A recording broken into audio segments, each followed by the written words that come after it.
Thank goodness it's Friday. This month our episode is brought to you by the webcam cache type. They're a holdover from an old era of geocaching, but still highly targeted by travelers. Webcams were just listings that took you to a spot that put you in sight of a webcam with a visual feed that you could see on a website like traffic cameras. To log it as found, you need to provide an image of yourself visible in the webcam frame following any instructions like posing a specific way.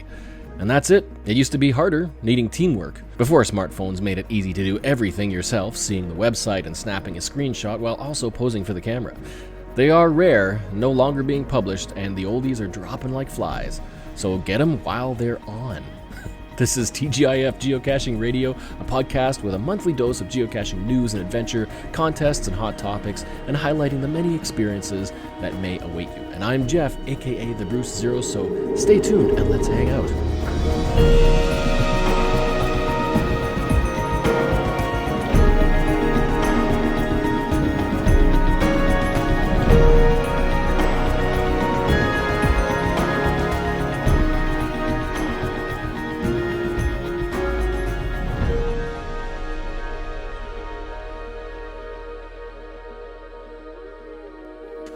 Alright, so what is new this month? I just got back from the Lennox and Addington annual geocaching mega event that takes place in Napanee, and I missed out last year because it was also Geocaching HQ's 2022 special events plus Geo Woodstock over in BC, so I was glad to be able to make it to the mega event this year. It is the 11th Lennox and Addington geocaching event, and I believe it's the 9th mega version of their event. Some of the highlights that I loved about this one, I was actually really impressed with their use of the event announcements, because throughout the day, if you have push notifications on for the event and you posted your will attend, then you got email notifications of announcements of ongoing things that were happening through the day, updates on events and encouragements to do things around the county, around the town and whatnot.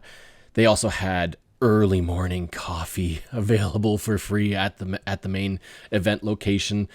They had games for people to play to earn tickets for draws. They had a fishing theme for this year, so they had an ammo can catch, I guess, tossing a metal weight with a fishing rod into one of 3 ammo cans, and if you get it in the hard one, you get the most tickets.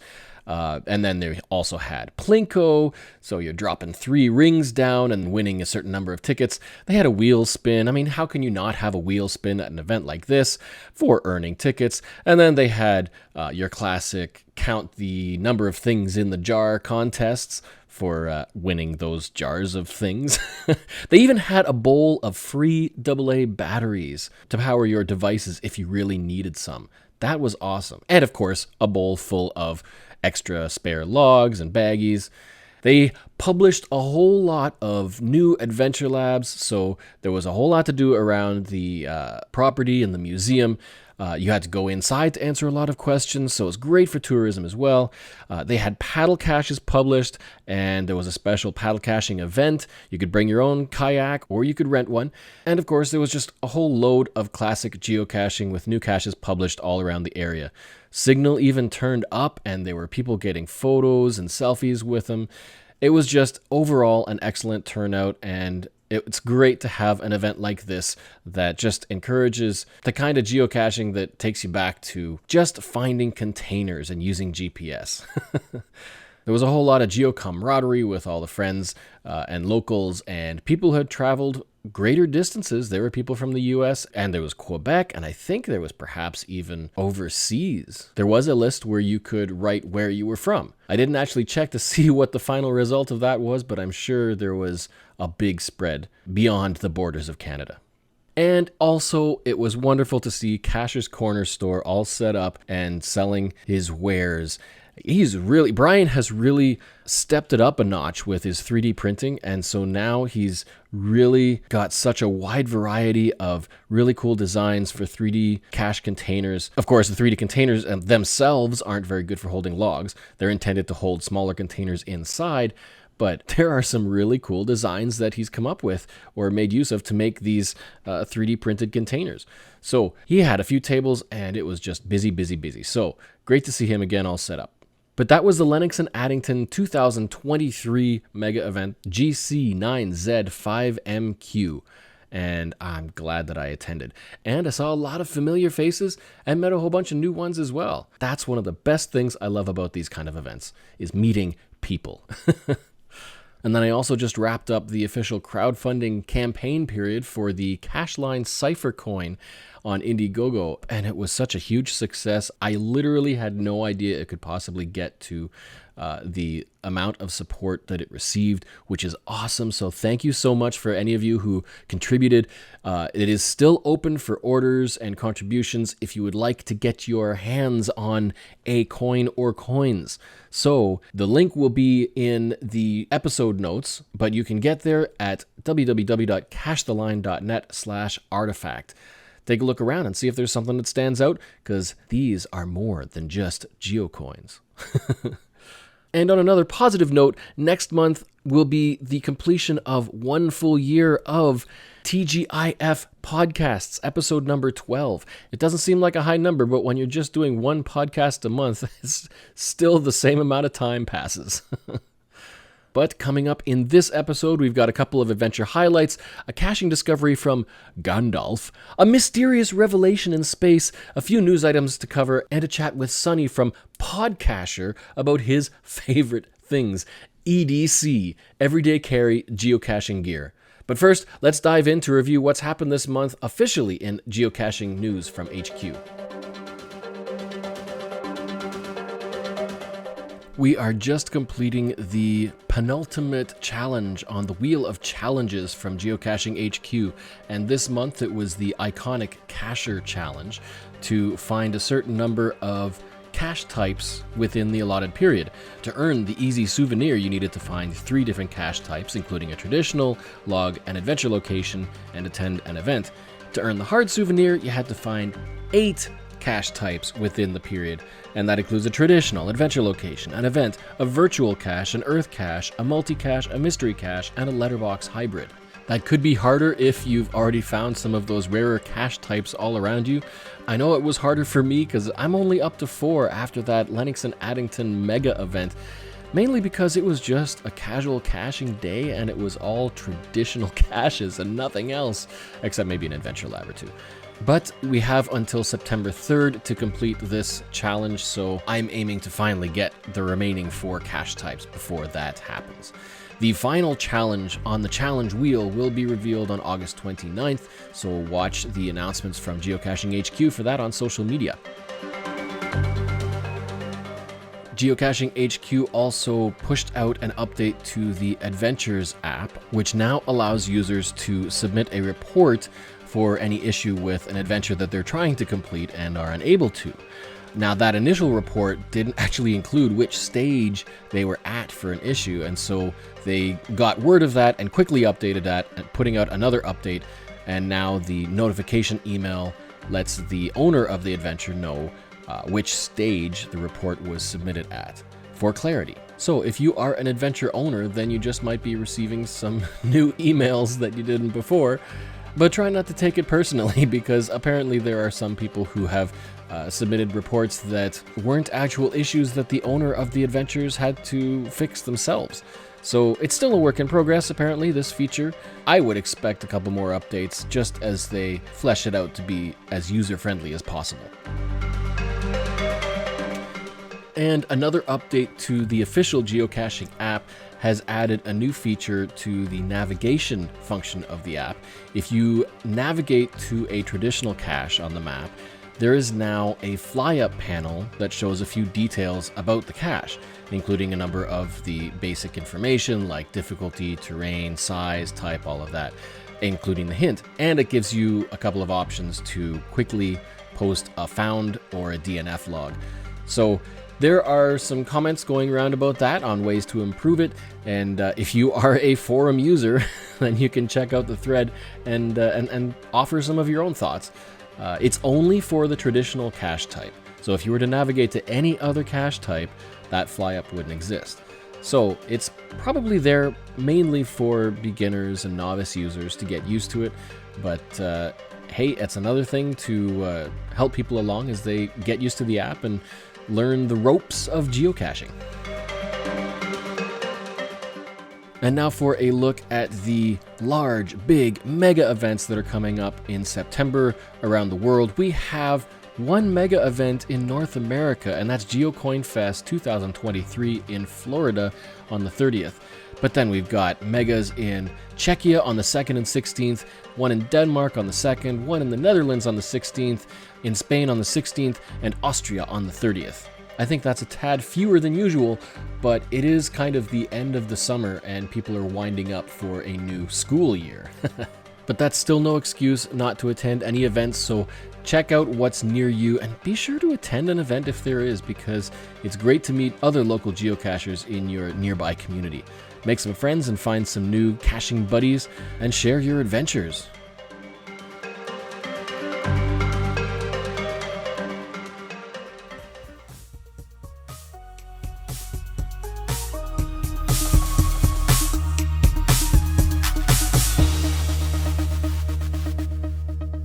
So tools may seem like a more advanced aspect to geocaching for beginners, because, isn't it just about finding geocaches, finding containers? Sometimes these containers can make use of little extra special tools that you might have to carry around. And so we have a very esteemed guest with us to chat about geocaching EDC and adventures experienced with them. We have Sonny from Podcacher. Hello, Sonny. Hey there. Hey, glad to be finally talking to you. I've been looking forward to this. How you doing? Oh, great. I hear you've been not doing so well recently. No. You know what? The only blessing is that it started after we got back from our vacation. So it was a week-long vacation. Everything was fine, but then it hit really hard about a day after we got home. So most likely I picked it up somewhere out there, but this is honestly the sickest I've been in maybe decades. Still recovering right now, so you have to excuse me, my voice is a little off. Yeah. But really, honestly, I've never and we tested twice. It's not COVID, but whatever it is, it's like the flu or something. And I've got all the requisite symptoms of like high temperature and nausea and chills but each day is getting better and better. So I'm happy with that. That's good to hear. On the mend. Yeah. So you have you love to talk about your everyday care, your EDC gear, don't you? Oh my gosh, yes. Easy. I mean, I think people love to talk about whatever they're passionate about, whether it's music or sports. And when they find another like-minded soul out there that wants to talk about the same thing, whether it's bass fishing or bicycling, it's like, oh, okay. And I remember only a few weeks ago, before we went on our trip, there was one of our listeners met us at a Maker Magic event out here in San Diego, and a bunch of people showed up. Anyway, he approached me and said, "Hey, Sonny, I just wanted to talk to you about EDC." And he had me at EDC. So we started chatting. He shared what he had been putting together. I shared with him what I had, and it was just one of those times when I learned a little from him. He learned a little bit from me, and so anytime. And I think one of the main reasons is because of the practicality and usefulness of this sort of like endeavor. I like to be a useful person. I like to be able to lend a hand, not only in my own needs, because I get frustrated when I try to do something I don't have quite the gear I need, but maybe even more importantly is with other people, with other geocachers, with other friends of mine, when, I don't know, something as simple as, gosh, does anybody have a bottle opener? Or if I only had a small little pocket knife to cut this thing, things like that. That's where it all starts. And then, it goes from there. Yeah, you don't really think about it much. It's like, as a geocacher, you might take a whole bunch of tools and equipment in your vehicle, in your bag, and they could come in handy for not just geocaching, but other stuff. And people are like, why do you have that with you? It's like, well, I'm a geocacher. Oh, it all makes sense. Yeah. Yeah. And that's a whole different breed as well, because I carry stuff for geocaching that I wouldn't really have a deep need. Although I have carried things around that have come into play just because I I carried it initially for geocaching. Mhm. But yeah, it's my gear is has grown, evolved over time, and I've developed my own. I don't know if I've seen other people do this. I've developed my own kind of strategy of escalating gear, where I have a very small amount I carry, a slightly larger amount, and then like everything. It's like Mary Poppins bag, and I have everything I possibly need in my day pack. But I don't carry that around all the time. I mean, when I'm going geocaching, I will. Yeah, I mean, we all have, I guess, different bags. I mean, you can start off with your pockets. In your pockets, you go caching, you've got your pen, you've got your keys, you've got a couple of extra things for like quick little park and grabs. But then, yeah, you would potentially have a larger bag for things like maybe maintenance, for logs, for missing O-rings on bisons or something like that. And then you might have a bigger bag for bigger tools like pliers and screwdrivers. And then who knows, you got that backpack. If you're going hiking, you might have all your water stuff in there. You might have other clothes. Like it just gets bigger and bigger, right? And so if we're starting off right now, I think on the geo bag scale. So whether it's like a little pocket holder or a backpack or something, just whatever we carry around. Because personally, I think I like to have that small collection of items just in case. So like if you're out on the road and you're getting a bunch of caches, you just want to be prepared just in case something isn't quite working right. So things like if I'm targeting a cache for a challenge, that's say a challenge to find a certain number of gadget caches or something that requires a specific tool, then I want to have that with me. Because you don't want to pass up that challenge qualifier. So like that's a big incentive to make sure I have all the tools with me that might be needed. But yeah, I mean, there could also be maintenance hurdles, cache container issues, and rusty threads and things like that. Yeah. And it's certainly something, I mean, obviously you're a veteran cacher and have that experience, but I think that's one of those things that geocachers learn over time, either through experience or, if they can garnish the wisdom of some other geocachers, maybe at meetings, at events and things like that. And somebody comes up with, hey, you ought to carry a small roll of duct tape, right? Or it's amazing how useful paper clips are. and when it's a small, lightweight, sort of the return on investment, right? If it's a small, lightweight item, and yet it can function in ways that no other thing will do, then for me, it's like, okay, put that in the gear. But you learn that over time, right? You go somewhere and go, if I only had a little bit of gaffer tape, or if I only had an extra plastic bag, and then you start carrying it, and hopefully it doesn't exceed your weight limit of carry, because as you said, right, you can carry so much stuff. And one of the things I learned early on, because I'm a photographer, I'm a musician, is it's easy to get caught up in what both places called GAS, gear acquisition syndrome. And that means that, you see the newest, shiniest multi-tool, or the newest, shiniest pocket knife, or whatever, or watch even. I mean, in the EDC community, like having just the right watch that matches the patina of your multi-tool is like, really? Okay. So you got to watch out for that. And I've gained wisdom over time of like, that's not really going to work out well. And then you can also get inspired by what other people have, and you think, they have that, that can come in handy, I'd better have that. But then you've also got, the more that you geocache and the more that you find creative caches where owners have used some unique idea, then suddenly that list gets another item. And every time you go out, you got to check that list. Do I have this? Do I have that? You never know when you might need that. And you might use it once every couple of years, but it's on the list and you've got to have it. Yeah, for sure. And that's one thing that I've learned over time is perpetual iteration or revision of what you're carrying.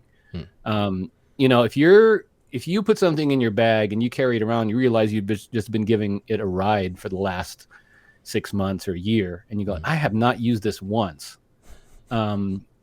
I kind of have to balance that with how big it is. Because if it's small, if it's tiny, and I haven't used, I don't know, a toothpick or tweezers or paper clips, then, I might still keep it in there, because there's nothing like I've said about a paper clip on what it can do. Yeah. But if it's something big and you've been carrying it around, then you might need to reassess that. Yeah. Yeah, my tiny little pouch that goes on my belt is actually sort of like a wallet. It's 3 inches by 4.5 inches, so it's small. But I've got stuff in there that I use all the time that sort of made it through the selection process, and it's got individual little tools in there that add up to be like a multi-tool. So it's got a pair of pliers, tweezers, and scissors. Your bag is the multi-tool. Exactly. Yeah. And I can send you a picture of this little guy. You know what it actually is a Case Logic camera case. It's not really meant for how I use it, but it's perfect. Yeah. It holds all my credit cards, driver license, and some cash, but then also a pair of pliers, scissors, screwdriver, Phillips head, and other things, once again, that I found that I use a lot for just everyday carry, as well as for geocaching. I mean, a lot of this stuff, has been used so many times when we've gone geocaching. And you know what a lot of it is, too, is like you have to figure out how to use those things in combination creatively. Yeah. I've found, and not just have sort of like, what do they call them? Like one-hit wonders. They only do one thing. Yeah. Yep. Well, and I find some of the items that I carry around, I don't always take with me. Like the reacher poles with the little claw at the end. Yes. It's not often that comes in handy, but it's annoying because there's that odd time when, man, I wish I had that. So do you take it or do you leave it? But in my car, I tend to have all of a lot of little tools under that back trunk level. Oh, good. Yeah, good idea. So just a quick little access for that stuff. And it's a big mess of a whole bunch of things, but it's out of the way storage for those little tools. Well, no, that you make a good point, because you can store a considerable amount of things that you don't use that often. But boy, when you need something like that, if it's in your trunk and you just have to do maybe a short walk back or whatever, it's invaluable, right? What about writing utensils? Now, easy. I had a lot of experience with the different types of materials, and you've got wet logs and dry logs. You've got different types of logs. You've got log books, and you've got moldy logs, and everybody kind of says that every cache should have a pencil or a pen. How many writing utensils do you have, and what types of utensils do you have? Yeah, an excellent question. Actually, the one that is like my go-to, and Sandy, she knows if she's with me, she doesn't have to carry anything. She doesn't have to ask, "Do you have a pen?" It's more like the expectation of like, "Oh, hand me the pen," the pen. And the one pen that I carry is so small. Now, you're not going to want to write a novel with this because it's so small. But what it is, and I have no idea why these suckers are as expensive as they are, because there's nothing to them.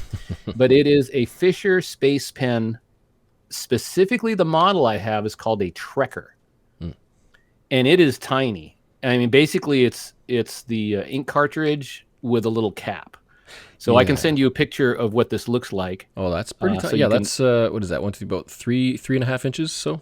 4 inches? Yeah. I mean, it's really small, and you really don't want to sit there. It's about... Wow, you got a great eye. It's a little bit more than you got. That was a good estimate. It's about 3.5 inches. But honestly, the cap comes off, and that's all it is. The thing I like about this is it's pressurized. There's quite a reservoir of ink in there, and so it's never let me down. And in fact, I replaced the inner cartridge long before it was needed, just because I wanted a different tip. But that's always in that little pouch that I was describing to you, and it's always there. It looks very similar to the pen that I had for a while in some of my older videos, where I had the little clicky pen, I called it. It was I think it was about maybe 2 inches long when it's compressed. And so you can't rest it on your hand between your fingers. You just kind of hold it in your fingertips and write. It's that small, but it expands out. So if you really want to, it expands about the same size, about 3.5. But the nice thing I liked about that is that it's got a magnetic cap, so it pops off easily, and you could just slip it back into the cap and hang it around your neck or around something on your waist or your belt or something. And it came in really handy for one-handed writing. Yeah. You just slip it out, write, and then slip it back in without you having to worry about your other hand, which is really handy. Yeah. No, the important thing of this is the cartridge, and they make basically different things that will hold this exact same cartridge. The Fisher Space Pen pressurized cartridge. That's like one that writes upside down. That writes upside down. Oh, yeah. They call it the Space Pen. Yeah. Because it'll write upside down. And I've tried it on greasy paper and wet paper, and it actually, because the ink's actually being sort of pushed out as opposed to it just relying on the roller ball, it actually goes onto the paper quite well. Another choice of the Fisher line, which is called the Bullet Pen. So look into that. That one, you take the cap off, you put it on, and it's a full-size pen. So that feels quite comfortable. And who knows why that one is less expensive than this little Trekker I have. Yeah. It doesn't make sense. It doesn't. Well, the other pen that... So I tend to have... I don't really carry pencil at all. I've really found those useful except for large, heavyweight, dry log books. Yeah, you're right. But pens, so ballpoint pens, they're nice and cheap and so common, but they tend to not do well with wet logs. They just push right through because it requires pressure and friction. And so I have that for kind of general use, but then when it gets to wet logs, I tend to jump over to the gel pen because that doesn't require pressure, just kind of pulls the ink out. And gel instead of marker won't leak as much, so it won't really... leak into the paper if it's wet. But what I find is that those the gel pens tend to be, in my experience at least, some of the best writing. They'll write on anything, even like wet write in the rain paper. Everybody loves write in the rain. It's great paper, but it's not always the best for regular ballpoints. Because it's kind of glossy, so the ballpoint sometimes slides and won't actually ink. So I tend to favor the gel pens over anything else. And those Uniball pens, I've got friends who swear by them. They've got so many that buy them in bulk, and then, if you lose them, well, somebody else can find it maybe, but at least you got more, and they write on pretty much anything, which is so hugely, very, very recommended, those Uniball pens. I don't know how they compare in price to the Space Pen that you've got. I ordered the cartridges for the Space Pen, and I did one hack or mod of a very loved pen, and that's the Zebra F701 pen. So look that up, and it's got a following. I mean, there's like clubs based off of this one pen that Zebra makes, the F701, and it's completely stainless steel, but there's an easy mod so you can put Fisher Space Pen cartridges in it. The last pen I'll talk about, because I carry it all the time in my bigger, like I won't carry it in my belt pouch because it's just a little bit too big, is the Bic 4-color Mini. The Mini, though. I don't... Mini. Yeah. So I remember those from when I was a kid. I had those. Right? The little slide buttons on the back and the top of each pen there. Something very satisfying is those little clickies. Oh, yeah. I'll tell you. But, one thing is, not only can you distinguish between, like, I'll take notes with this all the time because I'll use the different colors. So there's the geeky part of me. But these things will fit into a backpack or a sling bag easily. And one of the reasons I like them is because it doesn't matter if one of the barrels dries up or stops writing. You got 3 more. So the odds of all 4 going bad when you're going caching is almost none. But, as you said, the ink and the way that it distributes the ink may not be ideal. But I've carried that around and used that.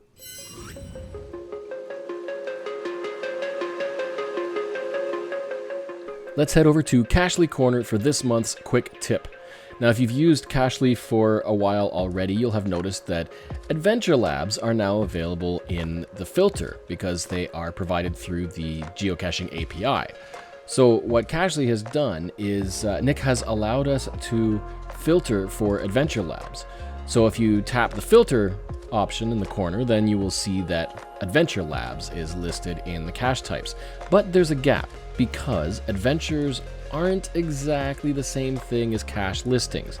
And because of that, when you do a search, you'll see the little icons pop up on the map or in the list, but if you view more details, it's very, very minimal. You'll view the description and a couple of details, but that's about it. So if you quick tap the icon in map view, you'll get a little pop-up that shows you the name. But if you short tap on that little pop-up, then you'll have three options. You can view the basic information, the description and whatnot. You can navigate to that particular waypoint, or you can load the adventure in the Adventures app outside of Cashly. Now, if you were to long tap on that pop-up, then you would have a bunch more options. From there, you have the option to mark that specific waypoint as found, even though that won't actually log that location as complete. It just marks it within Cashly as found, so it shows up as a smiley. You have the option to highlight it, just like other waypoints. You can add it to a list, an offline list within Cashly, and you can navigate to the adventure, and you can copy the coordinates of that waypoint. Now, with the ability to do searches and get adventures and their individual locations that are accessible within Cashly, you'll notice that there are two kind of shades of pins. If you do a search and you retrieve the posted location for an adventure, then it will automatically load all of the accessible waypoints along with it and populate the map.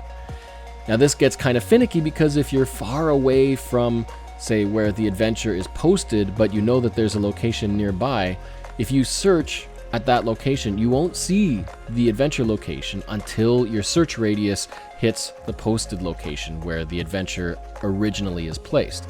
As an example of why this can be confusing, we have an adventure on our longest highway in Ontario, the 401, and there are 5 stops along the 401, probably 500-600 kilometers apart.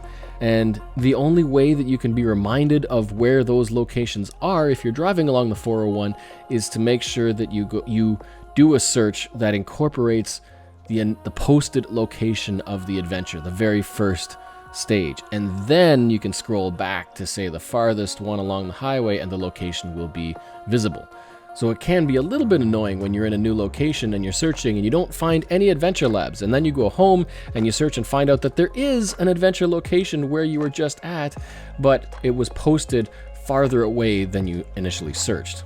But there isn't really any way around that, so you just got to do your research before you go traveling. Now, personally, I like to make use of the highlight feature within Cashly. I like to do adventures that have bonus caches associated with them. So when I do a search and I get all of the locations for an adventure, I'll go through and highlight them so that I know when I'm in the area, I want to get that location. I want to do that adventure so that I can eventually get the bonus cache as well. Thanks to Cashly for sponsoring this episode. It is my go-to geocaching app, and I would say the best on iOS by far. It's unsurpassed by any other geocaching app in features and quality, and the app alone is worth a few bucks for its features. I highly recommend this app whether you're a veteran geocacher or just starting out in the hobby. Find it in the App Store or by visiting www.cashly.com, Cachly.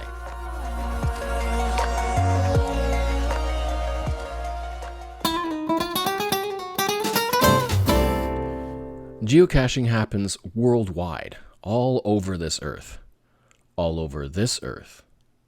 But I was curious if the activity reached beyond the misty mountains we know so well into the shadows of ever farther away lands. So I approached our AI GeoPal to find out what it had to share. And this is what it said. Listen well, intrepid souls and seekers of mysteries. In the course of my purposeful passage through these lands, I chanced upon an artifact of quiet significance. Amidst the shifting shadows and the soft sighs of the earth, I stumbled upon an unassuming cache, akin to a concealed relic of old. Here, within the bosom of Middle-earth, lay secrets, not of power or dominion, but of camaraderie and unity. This was no ordinary cache, my friends.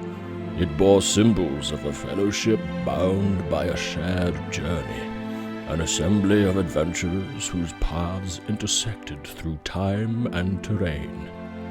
As the container yielded, I was met with tokens of remembrance, tokens that echoed through the annals of ages past. For a fleeting moment, I felt a sense of urgency. an understanding that even in the face of a daunting quest, the ties that bind us all are irrevocably strong. With a steady hand, I marked my presence upon the pages of the logbook, a silent witness to a fellowship of geocachers spanning the expanse of existence. Know this, brave seekers. Geocaching is a whispered secret amidst the vast silence. It is a quest as potent as the One Ring itself, drawing kindred souls together, united in a singular pursuit. The echoes of these experiences, kept hidden within these logs, reverberate like whispers of lore, passed down through the ages. I, Gandalf the White, am ever vigilant in my purpose. I beseech you to venture forth and uncover these caches, for within their humble containers lies the embodiment of shared journeys and the spark of fellowship that guides us all. But their continued existence relies on that very secrecy and covert existence, hidden from the roaming eyes of those who would seek to thwart their power. So I urge you, with a heart attuned to the unseen currents of the world, keep them secret, keep them safe. And fly, you fools! Now, speaking of our AI friend, here is a contest for you.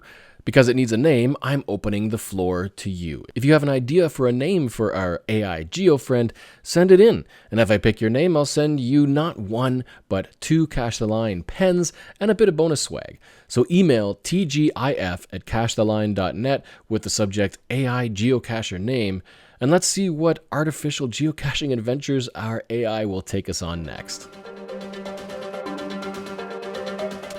I think it's time we had just a little update about the webcam status around the world, the number of webcam caches that are active that still remain that you can find. Recently, one was just archived, GC6212. It was archived in May, and now we are left with 196 webcam caches still active around the world. That is not a lot. That is the rarest type. So if you're ever traveling, you've got to look at that map, and you cannot pass up an opportunity to be able to log one of those last remaining webcam caches. There are 76 in the United States, 4 in Canada, and around the world there's another 116. They are dropping like flies. Of course, that doesn't mean that webcams themselves don't exist. It's only that new webcam cache listings can't be created on geocaching.com. The James Webb Telescope captured a very strange, mysterious object in space. Let me rephrase. It captured what looked like a strange mystery in space. Okay, once more. It captured what looks like the icon that looks like a mystery geocache in space. Squeezing between a number of stars and galaxies, the telescope found a relatively common phenomenon, but this arrangement is certainly not common. It's actually a couple of bound stars called Herbig-Haro 4647. And their position right now makes it look like an eerie orange question mark floating in the vast expanse of outer space. To muggles, it's certainly a rare and quirky discovery, but to we geocachers, we know. Someone managed to get a cache published, and this cosmic phenomenon is one piece of the puzzle we need to solve. Right? I think so.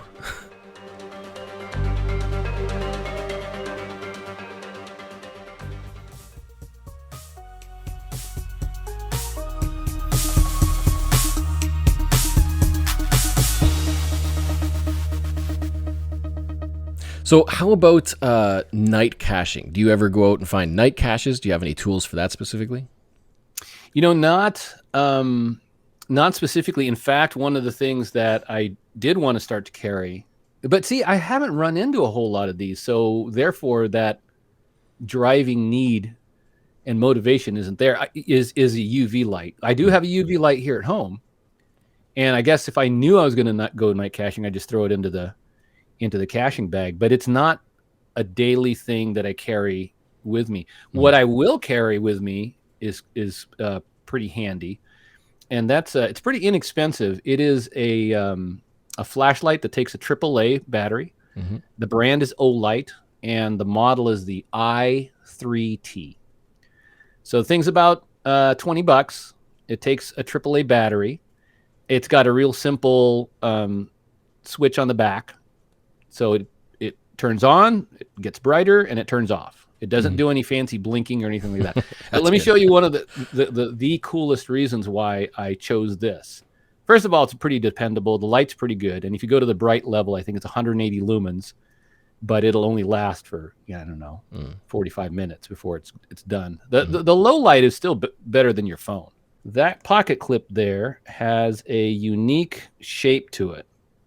And it works as a regular pocket clip. It doubles back on itself. But it doubles back on itself, and here's why that's important.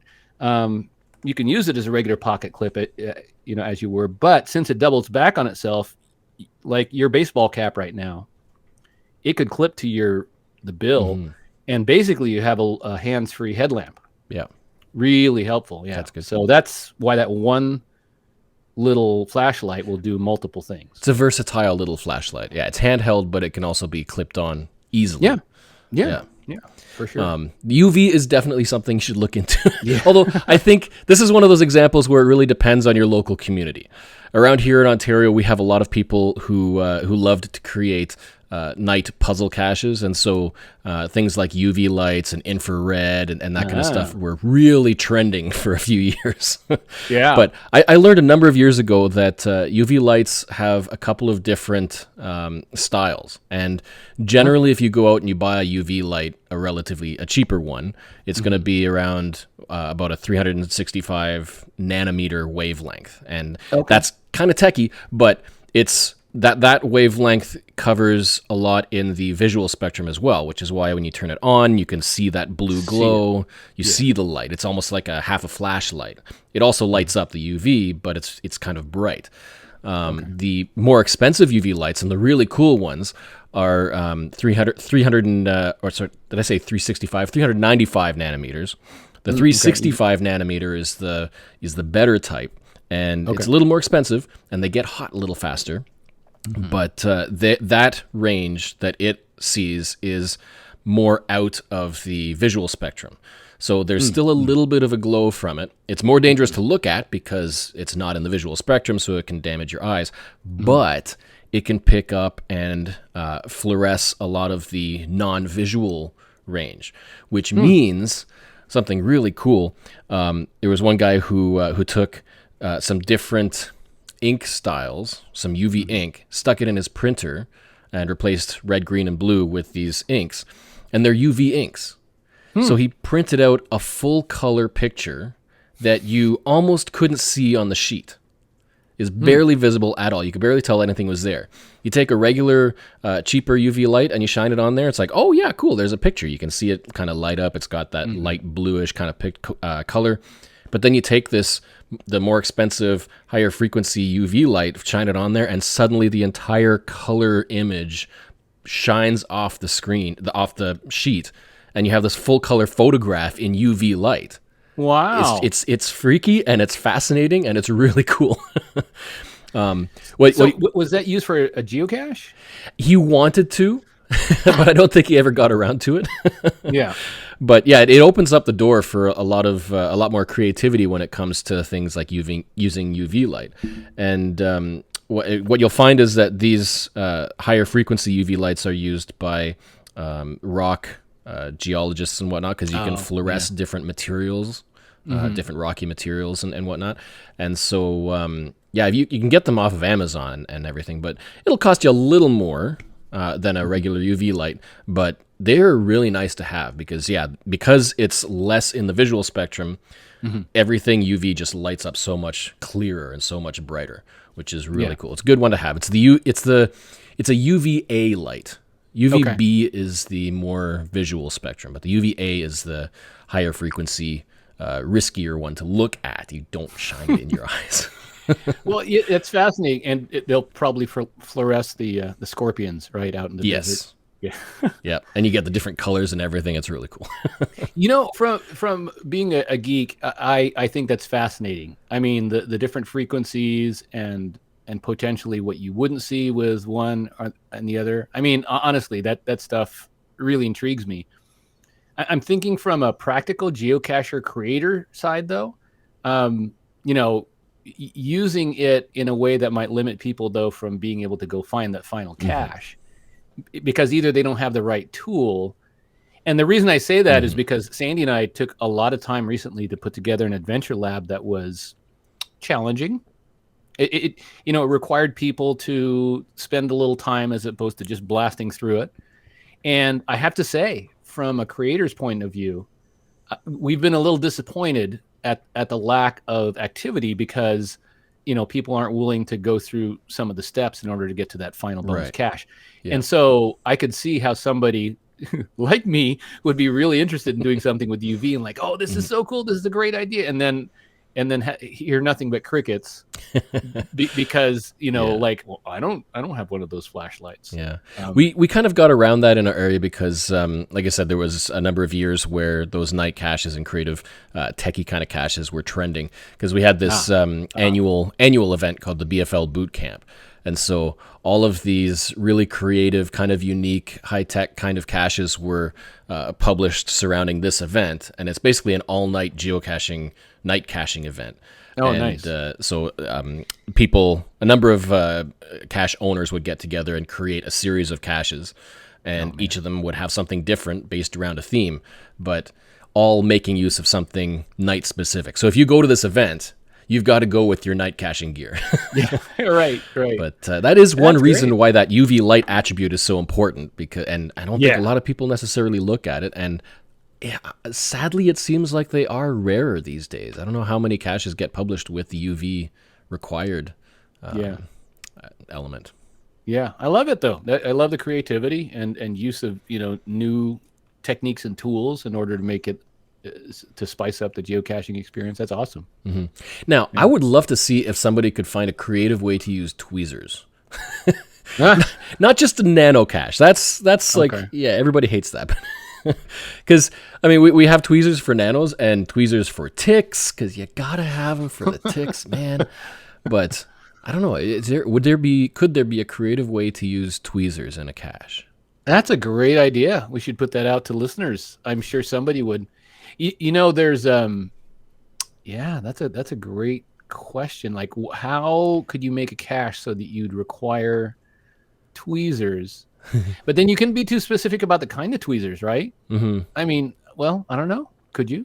Yeah, because there's wide tweezers and very, very fine tip tweezers and whatnot. Yeah. But like, what if it's something where you've got to maneuver something in a very, very fine little hole? Like, you've got to get in there, grab it, and then slide it down this. So, tiny like, little... one of those maze caches constructed that people make, but for tweezers. Oh man, that would be great. I would love to see one. I'd love to try one. That would be evil. As long as I haven't had a lot of coffee, right? Because that would be just so frustrating. I can't do this cache. My hands are shaking. Oh, that's a great idea, Geoff. Yeah, tweezers. All right. Like those the maze ones where you've got to hold the thing and not touch the bar with the ring on it while you maneuver it from the start to the finish, or else you got to start over. But something tiny with interesting. What was that game? Operation. Where you had to and then you had to not touch the edge. And that kind of used some kind of like electronic tweezers. Yeah. Well, there's some ideas. Maybe somebody will be able to finagle something and see if it works. One way you could standardize it would be to put the tweezers. So they're using the tweezers that you put in the cache. That too, yes. Because I have the sort of normal tweezers you'd find in the bathroom, and then I've had these really sharp ones. And then my favorite tweezers I've been carrying around now are these. I don't know if you've seen them. They're called Uncle Bill's Sliver. Sliver remover. Have you heard of these? Nope. What they are like the smallest tweezers I've found. So these will go onto a keychain, right? And then if you take them out, oh, those look sharp.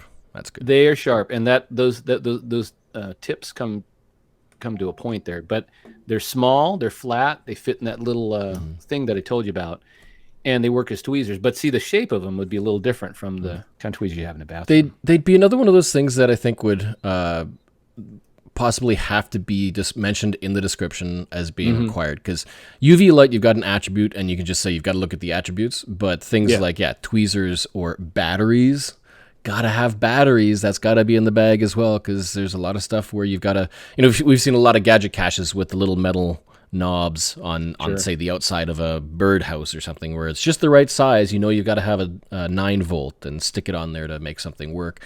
Those kind of things I think are important to mention in the description, because those are the ones, if you don't have them in your bag and you go there and you can't finish, then you're just going to be, upset that you can't get the cache. Yeah. And it's another reason why having an EDC bag is important. Having friends are important too, because they can kind of give you that little tip before you drive out or walk a long distance, and they can say, "Hey, it might be a good idea to bring this," and then at least you have that little bit of knowledge. One thing I started carrying around more, Geoff, because I didn't have any on me, was a little magnet. Oh yes. Yeah, I mean that's an example of something that is so small, but nothing else is a magnet besides a magnet. And I'll tell you, Sandy and I made the almost comical error that we talked about on the show of coming up with a great idea of where to put a magnetic cache, and I didn't have a magnet to test my theory, and so we talked about it on our show that I made the cache. It has magnets on it.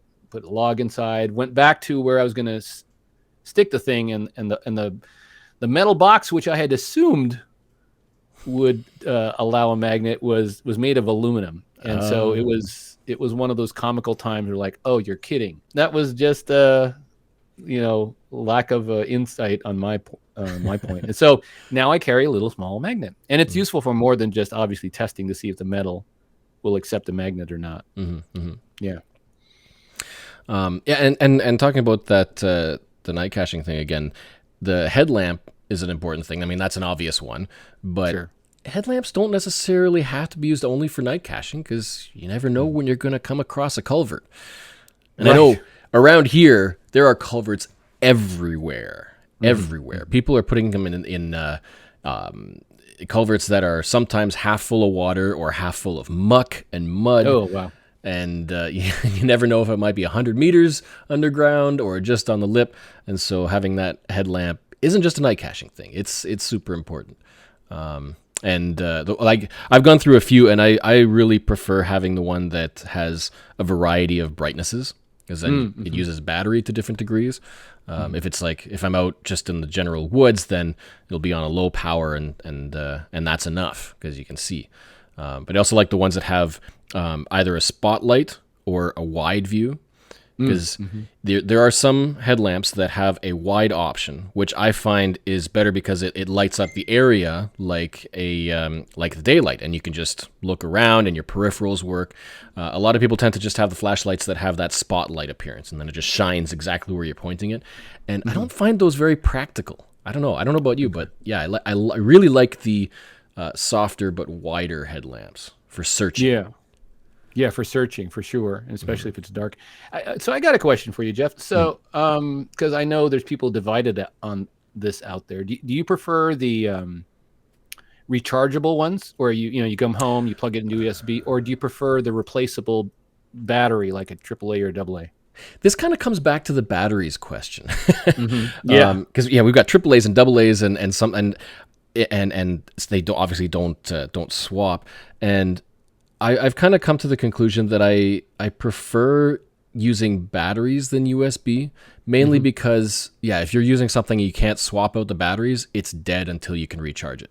Exactly. If you have a battery pack, the battery pack, like the juice pack, might be dead until you recharge it. So it's kind of an endless, you've got to have something else until it's dead, something else until it's dead.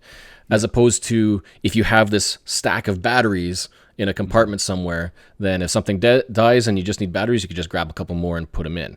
And because they're, say, AA's, they work across multiple devices. So if somebody's got a GPS and they need batteries, you got batteries. If it's maybe an external battery pack for the phone that uses AA's, they exist and I love them, then you can swap that out. You don't have to find a place to recharge. And I think that kind of applies to the headlamps too. It's a lot easier when your headlamp dies to just pop it out, drop in a couple more AAA's, and then you're good to go again at full power. There's no waiting, no recharging. No, that's exactly my philosophy too. I mean, all you need to carry is 1 or 2 AAAs, and that flashlight, even if the first one burns out, you can easily replace it. And the multiple use of them, you hit it right on. I mean, you could, in a pinch, if your flashlight takes AA's and you no longer need your GPS, you've got 3 or 4 batteries in there that you can use to just get out of the woods, right? In a pinch. And the other thing too is, if your USB charged flashlight runs down, you could try to recharge it. But in my opinion, it's like, okay, between caches, drive over to a convenience store, buy a pack, and now you're good for the rest of the night, pretty much. Yeah. So that's my philosophy. That O-Light that I told you about uses a small AAA, and I'll carry an extra AAA. You know what just came to mind? It's kind of like electric cars and gas fuel cars. Okay, yeah. Because, if you're driving along and you've got a fuel car and you run out of gas, you can go somewhere and you can just get some gas and go right away at full power. Or you can carry another jerry can or 2 filled with gas, and you can just go right off the bat again. Whereas if you're in an electric car and you're out of power, you got to find a place to charge and sit and wait. So it's similar. It is. So there's convenience to having charging, but and if you constantly, and you don't go out for long stretches, and you always charge your flashlight when you get home, but that requires more brain energy. I got to remember to charge it. Is it half charged now? And it was in the charger. I went geocaching, but it's stuck at home in the charger, in my bathroom. I will say though that an essential that I have for the Geomobile is USB charging. So my phone dock is a vent clip, but it's also a wireless charger. Oh, so nice. It's always plugged in. And so I never feel like I'm going to run out of battery, because if I go on a hike, when I come back, I just set it in its place and it's already charging again. So in a way, that's kind of like using the batteries for multiple purposes, because now I'm using the car fuel to help charge the phone. That's true. That's good. That's smart. And then having a couple of extra cables for USB powered anything else that wants to charge. USB is so good for charging rechargeable devices. Yeah, I guess that could go back to the headlamp being rechargeable as well. If it is a rechargeable headlamp, then just plug it in when you get back to the car. Yeah. Hey, speaking of cables, I used to have this like nest of cables that I'd carry around, because you have your USB micro, your USB mini, the USB-C, and I found this one kind of cable that it's replaced all my cables. It's this one small tiny device. Now it's not ideal, because since it's not cable length, it's very short. But in a pinch, here, let me show it to you. Is it like a multi-adapter cable that has all the different USB plugs on it? Yeah. So and this is one of those things that has made the cut, right? Yeah. It's called the InCharge, IN, and then CHARGE. This is the entire thing. Just a little black, long... 1.5 inches, 2 inches, plus a little cable. And if you take a look at the show notes, maybe you can see so the cable comes out to here. On one end, it's the standard that would go into a wall plug, or not a wall plug, but USB.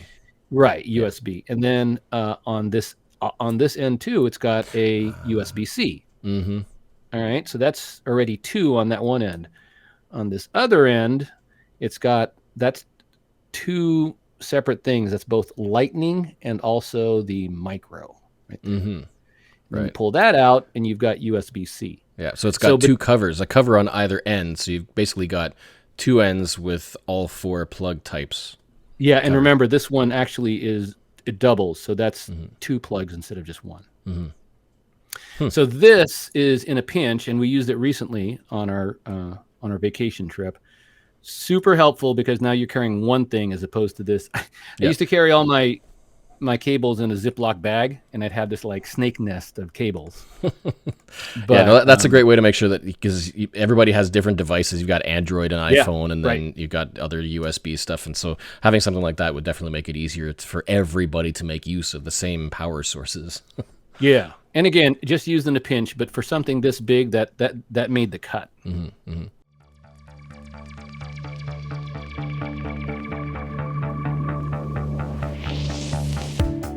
It is time for the Patron Adventurer of the Month. Cache the Line is supported by a band of excellent adventurers through Patreon who graciously pitch in and help the channel and podcast, making it all possible for this content to be published freely for you.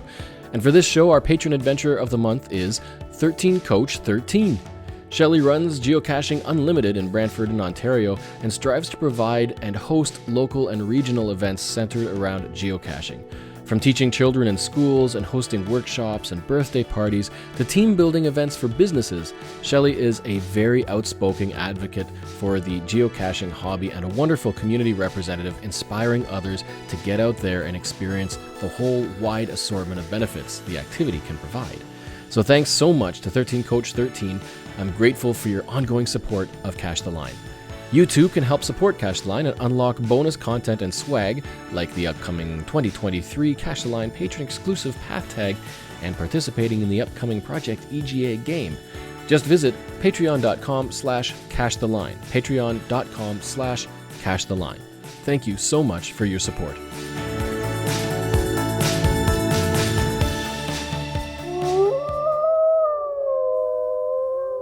Here is the monthly Lone Wolf Contest update.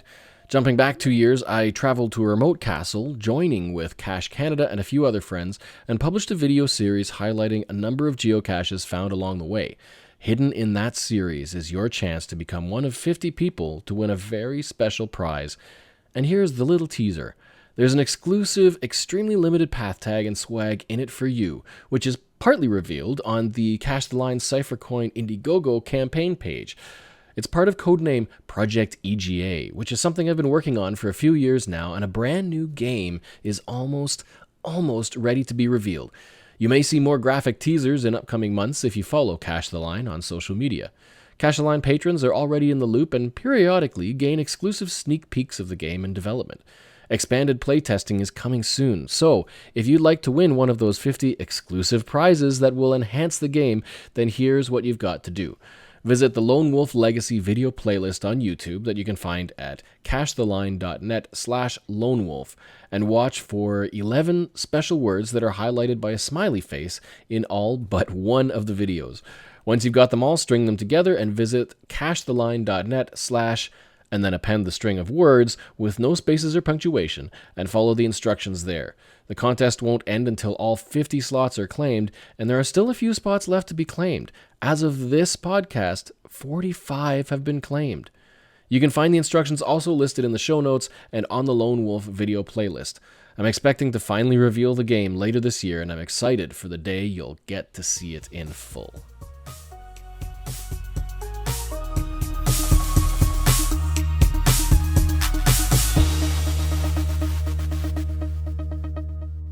We're starting to kind of move into the Geomobile everyday drive with, everyday carry in the Geomobile. Because, all that stuff that we were talking about before is mostly things you can take mobile for hiking and small scale stuff. But there's a lot of stuff that we might need on the road that you can't really carry with you that might be necessary near parking, but that could spell the difference between a find and a did not attempt.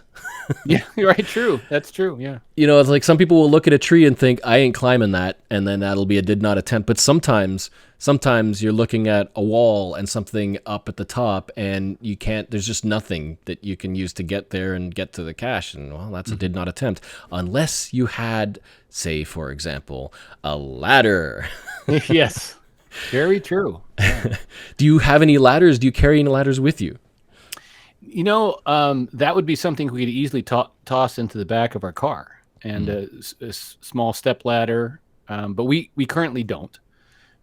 We haven't had the, and that's one of those things, Geoff, where if that need kept showing up, we'd be carrying a ladder. But we haven't. But that's you make a good example of like something that nothing else will do. Unless you're willing to do some, climbing, rock climbing. Well, I'll tell you, the ladder, right? Yeah. Yeah, and it's not just about going up, because there's been a time when, at least one time, when we've used a ladder to go across.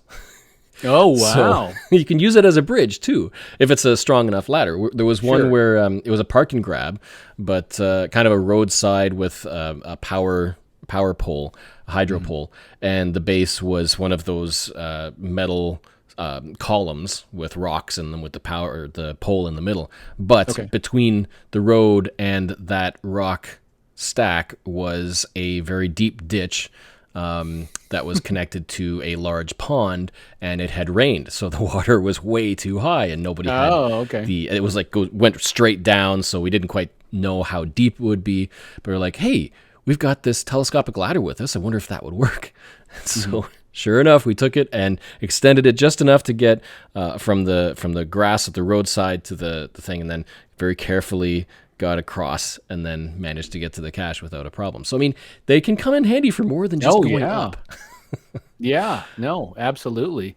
Well, we have two vehicles. One, a ladder would fit in easier, but the other vehicle we have is a Miata. It's a Mazda Miata.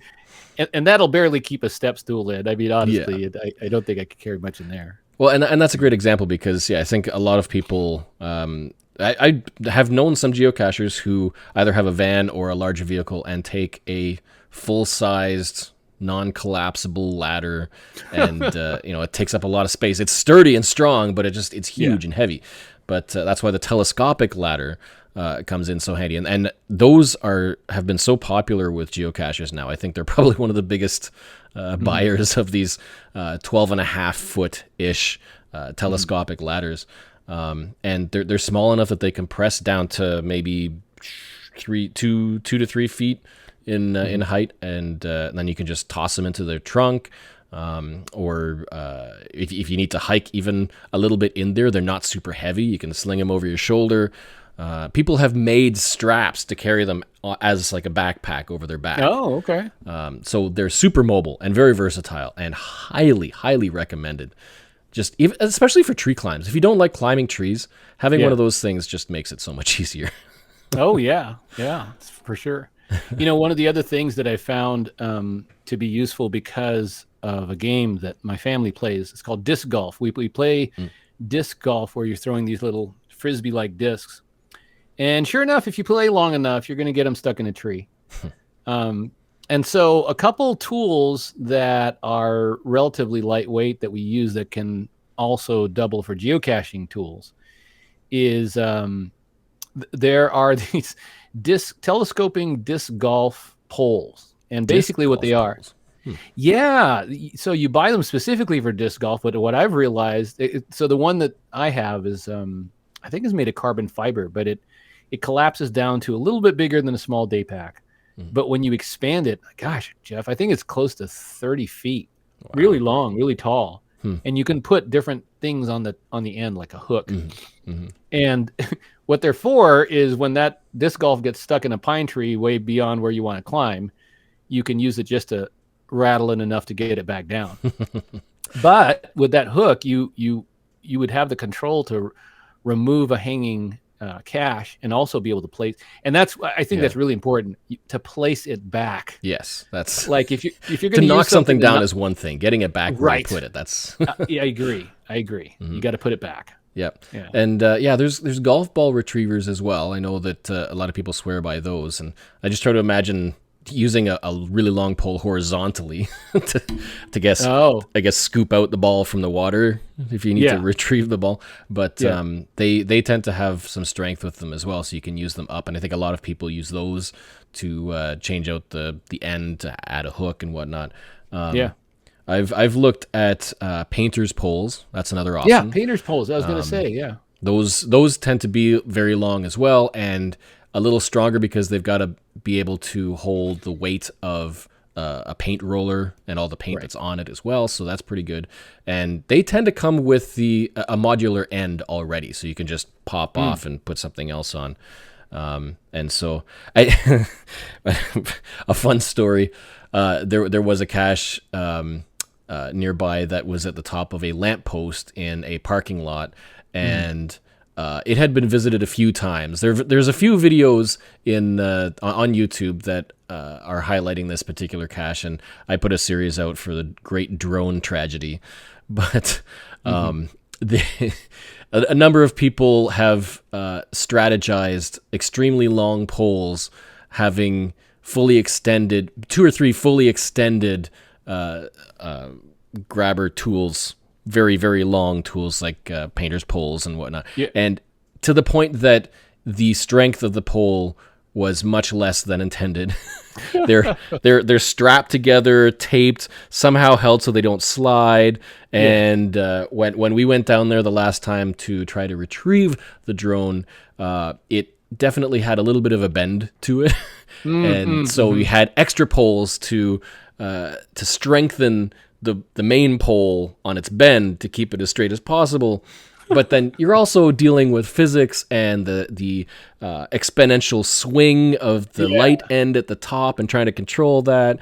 You know, if you're at the base and you're holding it and you move it a couple inches one direction, it'll take 30 seconds for that move to reach the top, and by then it's just bending. It's just it's fun when you get creative. Right. Yeah, I can imagine the oscillation of just a small movement at one point. Yeah. But that's some of the fun that you can have with things like tools. Like you were saying at the beginning, is combining tools to be creative and accomplish or solve problems that you may not be able to do if you don't have the right tools.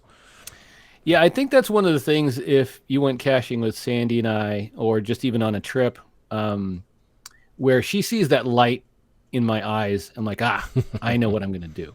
And it's oftentimes, Geoff, a combination of gear that I have, but it's not used specifically for that reason. Let me give you a quick example. We went to Florida at one of the amusement parks, and at the end of the day, the heavens opened up. It started raining so heavy that, people should have been building arks. But we got home and we were like drenched to the bone. But there were certain things that we, like shoes and some other things, we wanted to use in a day or so. And so that's a perfect example. What am I going to do?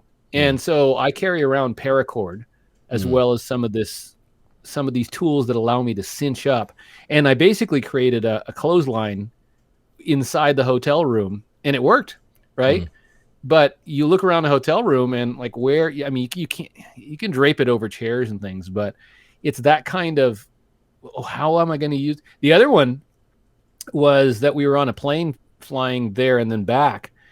And nowadays they don't have a whole lot of movies on the planes that we were at. So you have to use your own phone. And then you hop onto their Wi-Fi and you watch whatever movies they're streaming. Well, that means you're holding your phone and just trying to watch a movie the whole time. And of course I got that look in my eye, and I have these little, wire twisty tie kind of things, and I put together this gadget, and it was hanging off of the back of the seat in front of me.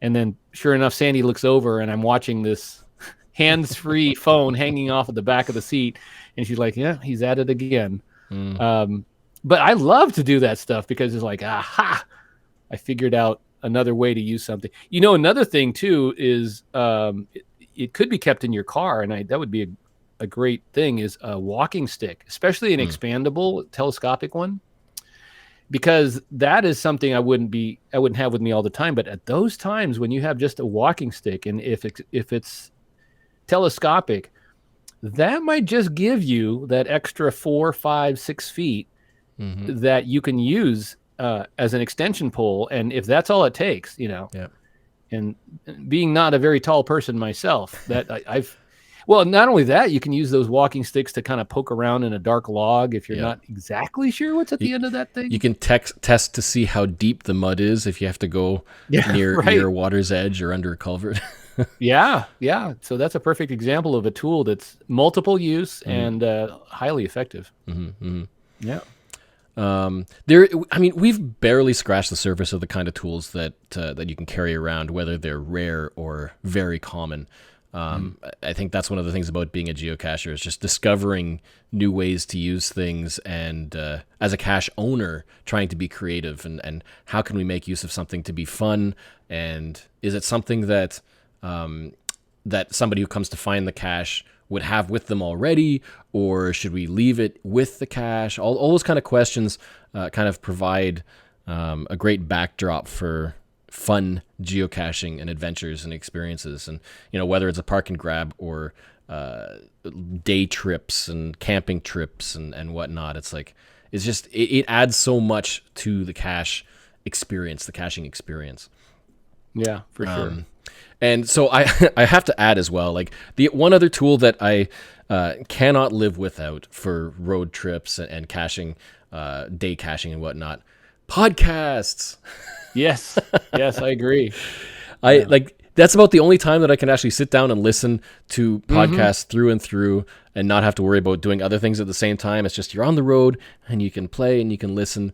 And so get those podcasts queued up, pre-downloaded, so you don't have to stream them. Get them already on your phone offline. And then it's wonderful tool to have to pass the time.